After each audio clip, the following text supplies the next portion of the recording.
dikenakan pajak, Pak. Ya, Pak, kira-kira ada komentarnya nggak, Pak?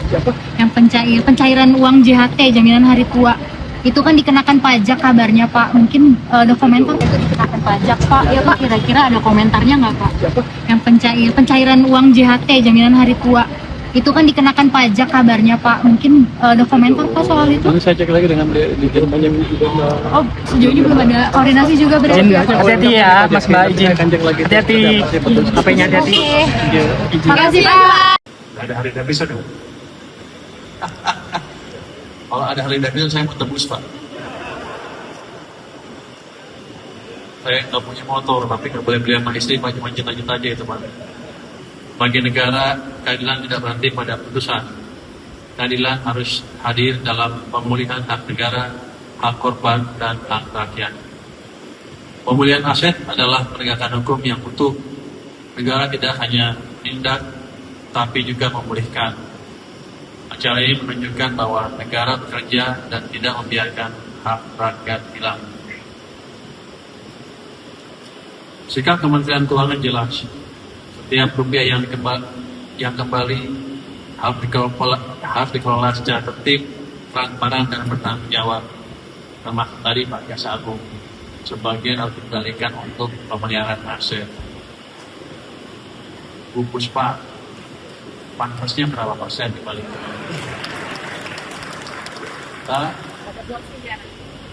Ada aturannya. Kok selama ini nggak ada? Kata Pak Jaksa Agung nggak pernah ada uangnya. Sembunyikan Bus Pak Jaksa Agung. Nanti kita pastikan balik ke kejaksaan pemeliharaan aset sesuai dengan aturan yang ada.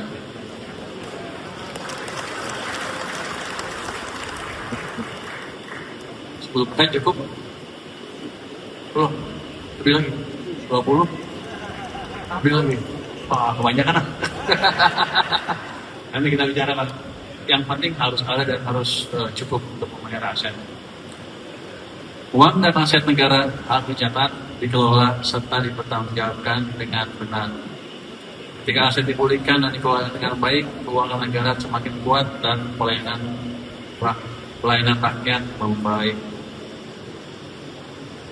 Tadi saya dengar ada 3 yang nggak dilunasin ya Pak. Itu kalau gitu uangnya dikuasain kita ya Pak ya. Kan dia taruh ya. Berapa? 10% ya? Barangnya apa Pak?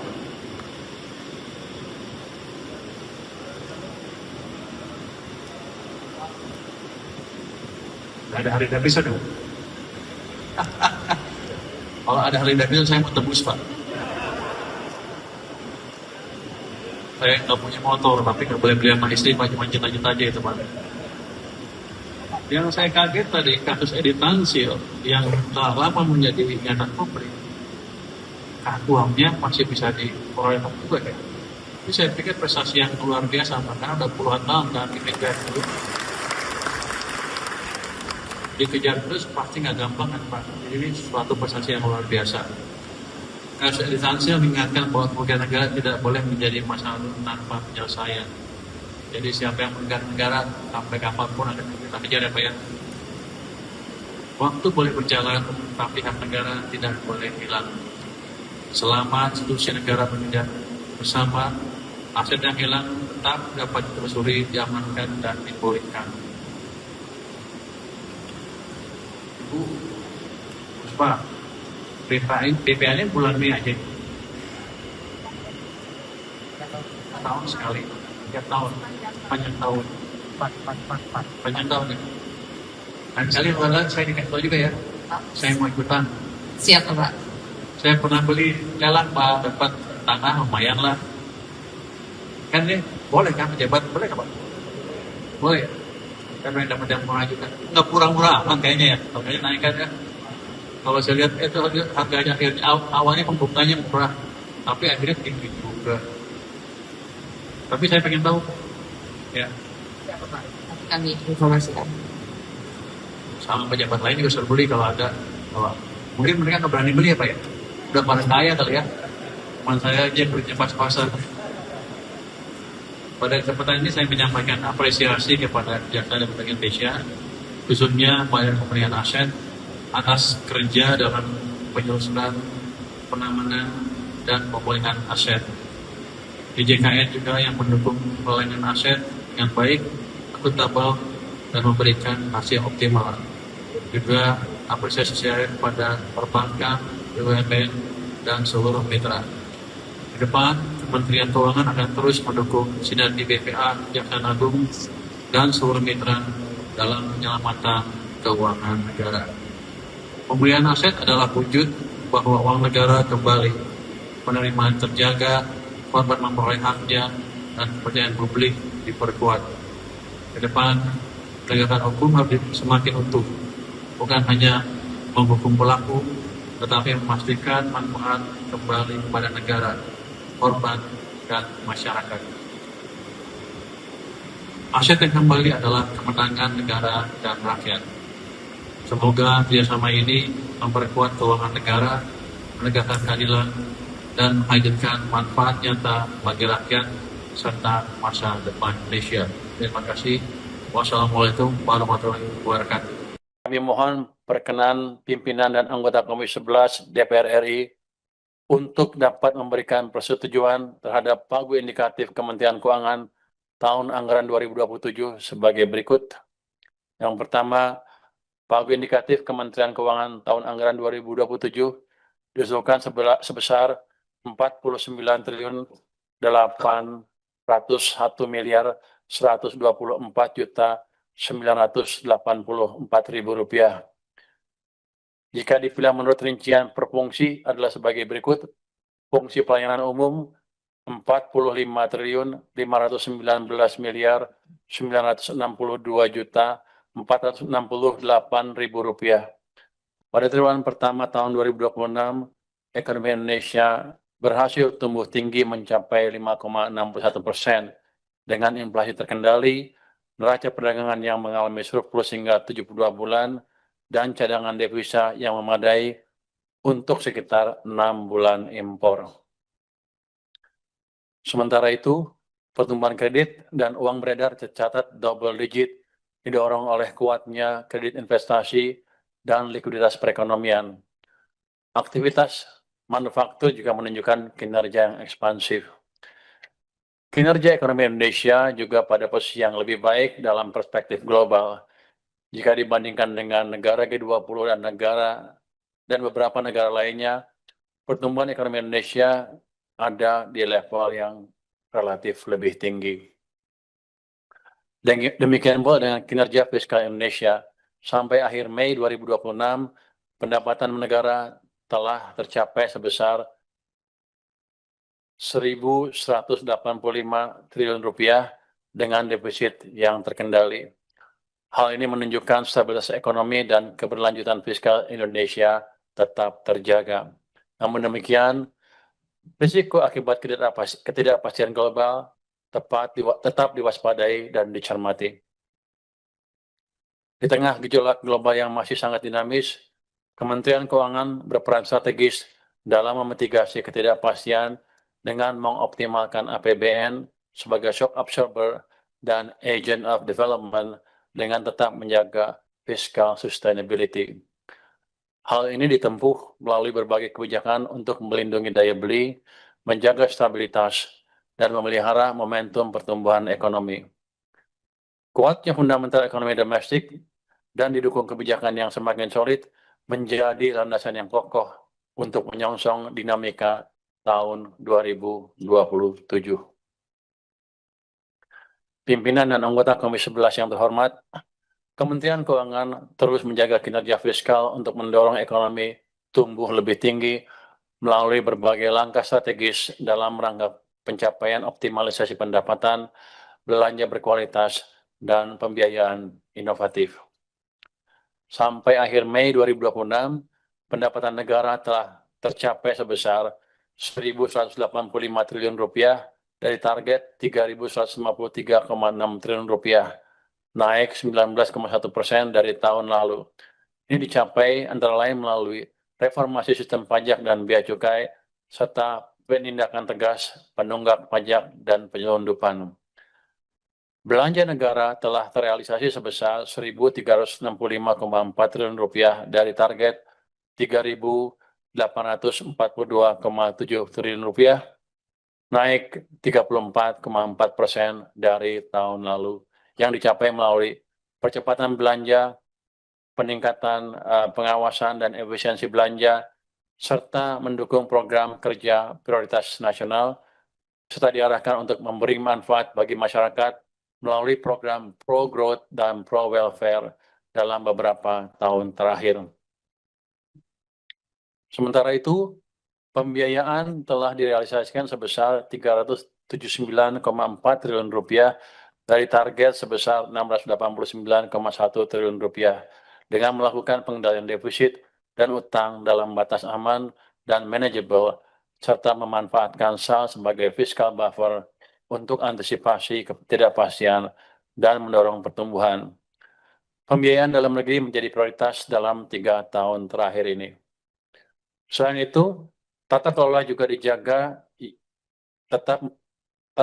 dijaga yang ditandai dengan perolehan opini wajar tanpa pengecualian atau WTP dari BPK sebanyak 10 kali berturut-turut untuk laporan keuangan pemerintah pusat dan laporan keuangan BUN, serta 15 kali berturut-turut untuk laporan keuangan bagian anggaran 015.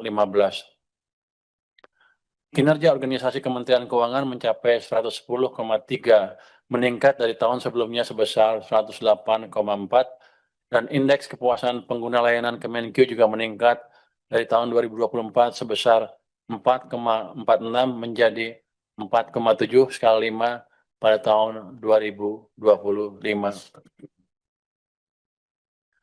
Pimpinan dan anggota Komisi 11 yang terhormat, pada tahun 2027, rencana kerja Kementerian Keuangan dirancang untuk mendukung PKPN dan kegiatan strategis yang dilaksanakan melalui 5 program, yaitu program kebijakan fiskal, sektor keuangan dan ekonomi yang diampu oleh 6 unit eselon 1, yaitu DJSEF, DJSPSK, DJBC, DJPK, DJPPR, DJA, dengan kegiatan antara lain pendanaan pendidikan dasar terhadap peningkatan akses pendidikan yang mendukung PKPN 514 sekolah rakyat. Kemudian program pengelolaan penerimaan negara yang diampu oleh 4 unit eselon 1, yaitu DJP, DJBC, DJA, dan LNSW, dengan kegiatan antara lain sinergi patroli laut yang terkoordinasi yang mendukung PKPN pemberantasan penyelundupan. Program yang ketiga, program pengelolaan belanja negara yang diampu oleh 2 unit eselon 1, yaitu DJA dan DJPK, dengan kegiatan BIMTEK BUMDes yang mendukung PKPN 80.000 koperasi desa Kelurahan Merah Putih. Yang keempat, program pengelolaan perbendaharaan kekayaan negara dan risiko yang diampu oleh 3 unit eselon 1, yaitu DJPB, DJKN, dan DJPPR, dengan kegiatan antara lain kebijakan pengelolaan kekayaan negara yang mendukung beberapa PKPN, yaitu makanan bergizi gratis anak sekolah, 3 juta rumah, program 514 sekolah rakyat, dan 80.000 koperasi desa Kelurahan Merah Putih, mobil nasional, serta 66 rumah sakit upgrade. Yang kelima adalah program dukungan manajemen yang diampu oleh seluruh unit eselon 1 dan BLU lingkup Kemenkyu, dengan kegiatan antara lain pendanaan untuk volume penyaluran selisih harga biodiesel mendukung PKPN mandatori biodiesel 50 atau B50. Untuk menjalankan keseluruhan program dimaksud, kami mengusulkan pagu indikatif Kementerian Keuangan tahun anggaran 2027 sebesar 49,8 triliun rupiah yang terdiri dari alokasi rupiah murni sebesar 39,32 triliun rupiah, PNBP sebesar 102,15 miliar rupiah, dan BLU sebesar 10,38 triliun rupiah dengan rincian sebagai berikut. 1. Program kebijakan fiskal sektor keuangan dan ekonomi sebesar 36,33 miliar rupiah yang bersumber dari rupiah murni. Yang kedua, program pengelolaan penerimaan negara sebesar 1,62 triliun rupiah yang bersumber dari rupiah murni. Yang ketiga, program pengelolaan belanja negara sebesar 14,12 miliar rupiah yang bersumber dari rupiah murni.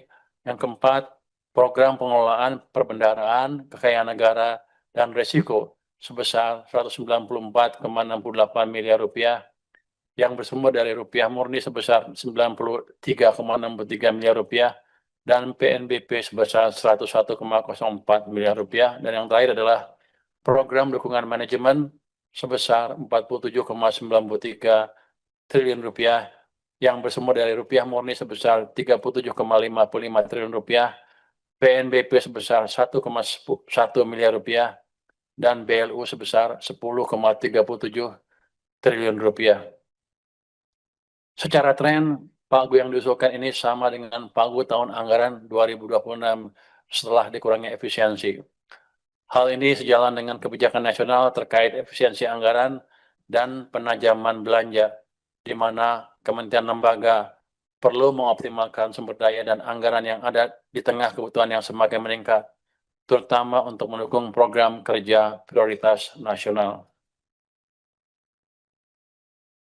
Pagu Kementerian Keuangan tahun anggaran 2027 yang diusulkan sebesar 49,80 triliun rupiah jika dilihat per fungsi dan per program, yaitu satu, untuk fungsi pelayanan umum diusulkan sebesar 45,52 triliun rupiah, fungsi ekonomi sebesar 284,71 miliar rupiah, dan fungsi pendidikan diusulkan sebesar 3,99 triliun rupiah.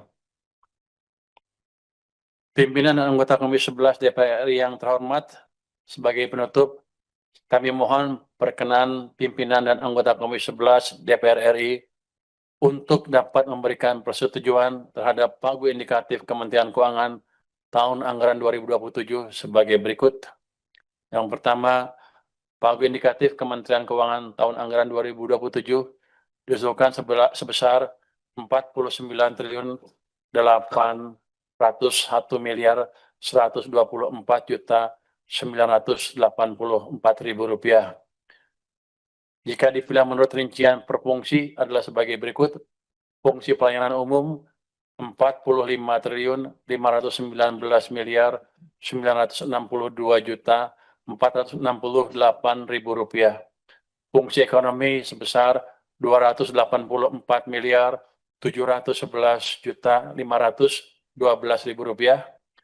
Untuk fungsi pendidikan sebesar 3 triliun 996 miliar 451 juta 4.000 rupiah. Alokasi ini diperlukan untuk mendukung pelaksanaan tugas Kementerian Keuangan dalam menjaga stabilitas fiskal, memperkuat layanan publik, serta mewujudkan transformasi ekonomi yang inklusif dan berkelanjutan. Pimpinan dan anggota Komisi 11 DPR RI yang terhormat, demikian paparan kami. Atas perhatian, dukungan, dan kerjasama yang diberikan, kami sampaikan terima kasih. Wassalamualaikum warahmatullahi wabarakatuh. Waalaikumsalam warahmatullahi wabarakatuh. Bapak Ibu sekalian, pimpinan dan anggota Komisi 11, saya tadi minta maaf, tadi lupa menyampaikan bahwa yang disampaikan oleh Menteri Keuangan ini adalah pengantar. Nanti setelah ini kita lanjutkan dengan eselon 1-nya, dan Menteri Keuangan bisa meninggalkan tempat untuk kemudian kita lanjutkan dengan eselon 1, Pak. Terima kasih, Pak Ketua. Oke. Bapak Ibu sekalian, belum, Pak. Belum, Pak. Belum. Sabar dulu. Aja nih. Sabar dulu, Pak. Bapak Ibu sekalian yang saya hormati, bahwa rapat kita pengantar mengenai rencana kerja anggaran dan rencana kerja pemerintah tahun 2027 di Kementerian Keuangan sudah kita dengarkan pengantarnya dari Menteri Keuangan, dan saya akan skorsing sebentar, nanti kita akan lanjutkan dengan eselon 1. Untuk itu saya persilakan Bapak untuk meninggalkan